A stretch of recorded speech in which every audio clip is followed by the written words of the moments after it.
Bonjour, bienvenue à notre rendez-vous quotidien, l'étude du Ritat du jour.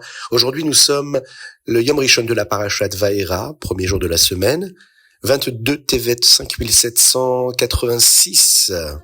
Nous dédions aujourd'hui notre étude du Ritat, les Ilou Nishmat, Reb Isser ben Gershon.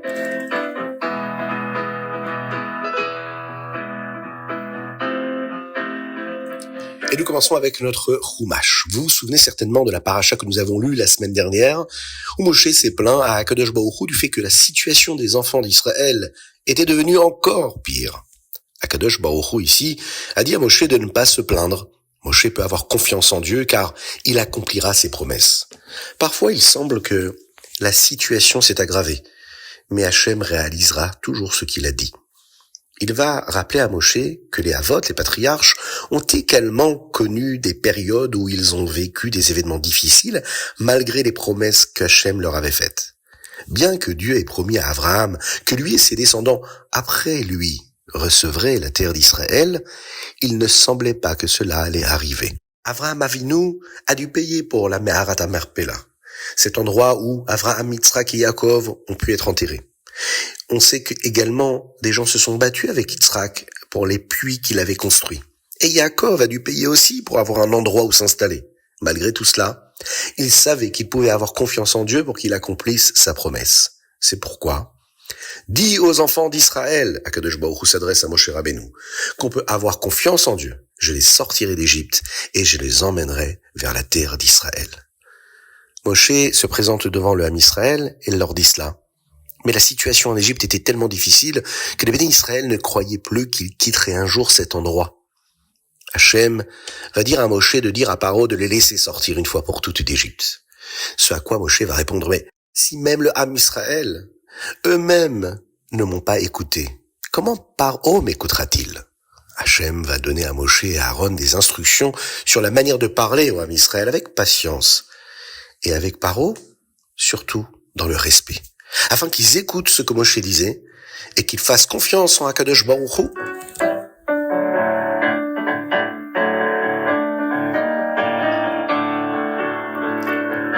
Teilim, aujourd'hui nous sommes le 22 du mois et les chapitres que nous lisons, ce sont le chapitre 106 et 107, le Kuf Vav et le Kuf Zain. Le chapitre Kuf Zain parle de 4 types de dangers qu'un homme peut traverser. Lorsque le chapitre parle de chacun de ces dangers, les mots suivants sont écrits après. Ils crièrent vers Hachem dans leur détresse, et il les délivra de leurs angoisses. Vayiz'aku el Hachem batsar lahem, mimetzukotehem yoshihem. Il faut lire les Teilim dans les mots et essayer de comprendre le sens. Ce que nous essayons de faire tous les jours, c'est de développer une idée. Mais prendre le temps de lire la traduction nous permet de prendre conscience des tfilotes de David Ameller et comment ces mots-là des Teilim peuvent nous concerner chacun et chacune d'entre nous. On apprend ici dans ce verset que lorsqu'il nous arrive quelque chose de compliqué, lorsqu'il y a, chas v'shalom, un danger ou quelque chose qui nous dérange dans notre existence, il faut crier vers Dieu et lui demander de nous aider. Et alors, comme le verset le dit à plusieurs reprises, qu'il loue Akadosh Baruch Hu pour sa bonté et ses merveilles envers les fils de l'homme. Ce verset qui poursuit toutes les requêtes et toutes les demandes de David Ameller. Yodou Lashem Chasdo Veniflotav Livdei Adam. En effet, lorsqu'on demande à Akadosh Baruch Hu, lorsqu'on crie à Dieu de nous aider, de nous faire sortir de cet exil personnel, mais également face au danger qui peut se présenter, comme le Rabbi l'explique dans cette Hitva Adut, le 12 Tammuz 5727. En effet, on sera toujours en mesure de remercier Hachem pour toutes les merveilles, toute la bonté dont il fait preuve, qui est répété dans ce chapitre-là à plusieurs reprises. Yodou Lashem Chasdo Veniflotav Livnei Adam. Qu'Akadosh Baruch Hu fasse, que tout le monde puisse vivre Be'ezrat Hashem des merveilles, des miracles et de la bonté et de la miséricorde d'Akadosh Baruch Hu, afin qu'il puisse remercier Hachem pour tout.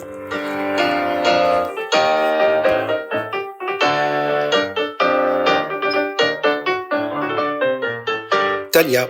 L'Ikutei Amarim, nous sommes dans le chapitre 14. Précédemment, dans le Tanya, nous avons appris que le tzaddik aime Akadosh Baruch Hu et pense que les Averot sont une chose repoussante, répugnante. Le tzaddik ne peut pas supporter la Avera. Tout le monde ne peut pas être un tzaddik. Mais nous pouvons tout de même essayer d'aimer Dieu un peu plus et essayer de nous entraîner à penser que les avérotes sont quelque chose de répugnant. En effet, pourquoi est-ce qu'un homme est amené à fauter ou à se rapprocher de la faute ou à se laisser tenter par l'inverse de la volonté de Dieu?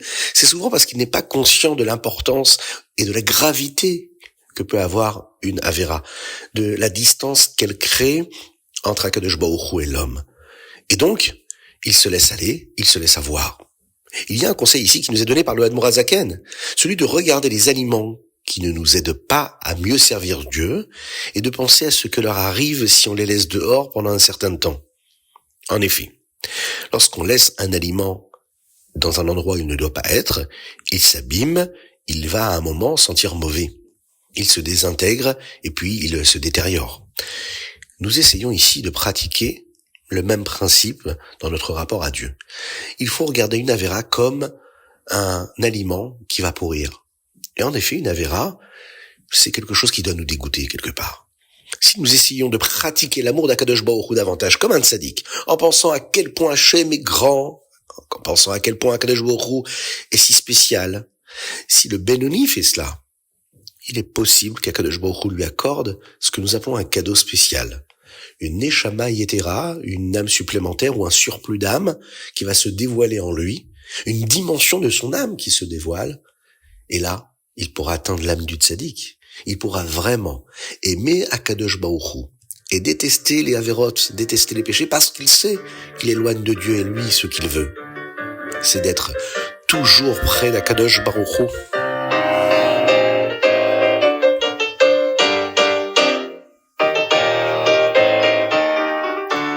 Ayom Yom 22 Tevet. Vous savez certainement qu'il y a une mitzvah pour les garçons de plus de 13 ans, celle de la bar mitzvah, de mettre les téphilines chaque jour. Peu importe que le garçon soit un garçon érudit, un talmid racham, ou quelqu'un qui ne sait même pas lire le Aleph Bet. Tout le monde est concerné par la nécessité, et cette mitzvah-là, de porter les téphilines. Le Rabbi Shalom Dovber dit que c'est la même chose concernant la mitzvah de l'éducation, du chinour. Le Hayom Yom ici nous dit que tous les parents, qu'ils soient de grands tzadikim ou des gens simples, doivent consacrer une demi-heure par jour à réfléchir à l'éducation de leurs enfants, à veiller à les aider à grandir en tant que juifs dans le bonheur. Les parents doivent faire tout ce qu'ils peuvent, et même plus encore, pour que chacun de leurs enfants reçoive une bonne éducation.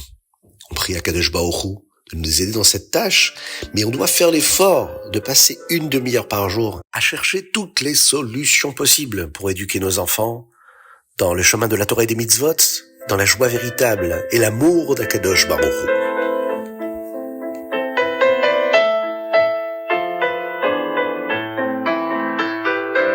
Rambam, aujourd'hui nous sommes dans Ilchot Sanhedrin et nous allons étudier les chapitres 13, 14 et 15. Dans le chapitre Yud Gimel, le Rambam explique à quel point il faut être prudent pour ne pas punir un homme de la peine de mort, à moins d'être absolument certain qu'il le mérite.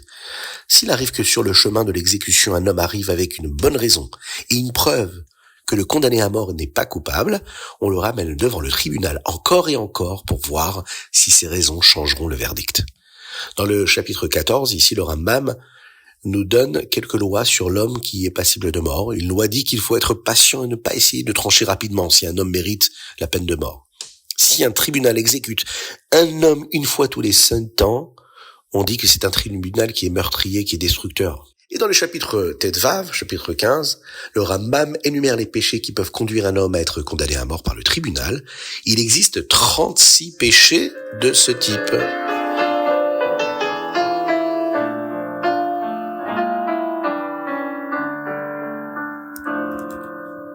Et voilà, c'était le chitat du jour.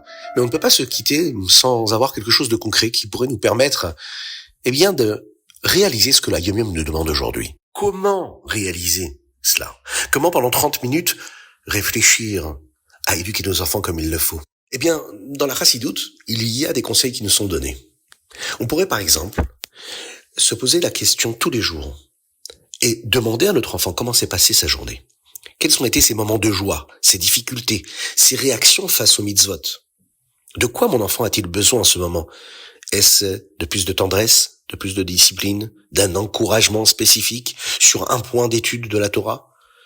Et quelle petite chose concrète puis-je faire demain pour l'aider à grandir? Par exemple, lui raconter une histoire d'un tzaddik, lui montrer l'exemple en faisant la bracha à voix haute, en prononçant toutes les lettres et tous les mots, ou simplement passer 5 minutes de bien-être avec lui. Il y a également la tfila. Une partie de cette demi-heure peut être consacrée à demander à Dieu de nous guider, à faire des télim. Les maîtres de la chassidoute nous enseignent que les larmes et les prières des parents pour la réussite spirituelle de leurs enfants ne reviennent jamais à vide. Et enfin, réfléchir aussi à notre propre comportement. Comme le dit le texte, les parents sont les premiers modèles. Dugma Chaya, un exemple vivant. Si l'enfant voit son parent avoir du plaisir dans l'étude de la Torah, dans la tfila qu'il est en train de prononcer, il l'imitera naturellement. À nous de faire ce que nous avons à faire. Comme le rabbi Rachab disait, que tout comme on ne peut pas passer une journée sans manger pour nourrir notre corps, on ne peut pas passer une journée sans nourrir spirituellement l'avenir de ses enfants par la réflexion. C'était le Ritat du jour, à très bientôt, que Dieu vous bénisse et qu'il vous protège. Envoyez-nous vos dédicaces et vos soutiens sur notre WhatsApp, plus 33 6 21 37 24 52. Nous avons étudié les Ilou Nishmat Reb Isser Ben Gershon. Que ces mots de Torah puissent être une source d'élévation et de bénédiction pour sa neshama, ainsi que pour toute sa descendance.